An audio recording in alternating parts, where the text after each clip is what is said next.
চলছে ভোটের আবহ, আর এই ভোটের আবহে দাদাদের দাদাগিরি কোনো অংশেই কমছে না, তা সে যে কোনো রাজনৈতিক দলেরই হোক। ভোটের মুখে যাদবপুর লোকসভা কেন্দ্রের চরম অশান্তি। ক্যান্সার আক্রান্ত সিপিআইএম কর্মীকে বেধড়ক মারধরের অভিযোগ, কাঠগড়ায় তৃণমূল কংগ্রেস। প্রতিবাদে থানা ঘেরাও যাদবপুর লোকসভা কেন্দ্রের সিপিআইএম প্রার্থী সৃজন ভট্টাচার্যের। তৃণমূলের বিরুদ্ধে দাদাগিরির অভিযোগে সরব হন তিনি, যদিও তৃণমূলের কোনো প্রতিক্রিয়া পাওয়া যায়নি। জানা গেছে, পতাকা এবং মাইক বাধা নিয়ে গন্ডগোলের সূত্রপাত হয়। ক্যান্সার আক্রান্ত সিপিআইএম এর একনিষ্ঠ কর্মীকে বেধড়ক মারধর করা হয়, তার মাথার চুল ধরে টানা হয় বলে অভিযোগ।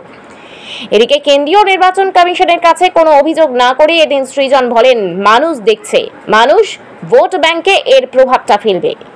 আপনারা যদি অনন্তকাল দেখবেন বলে ঠিক করেন, এই জায়গাটার নাম যাদবপুর, এখানকার মানুষ কিন্তু অনন্তকাল দেখবে না।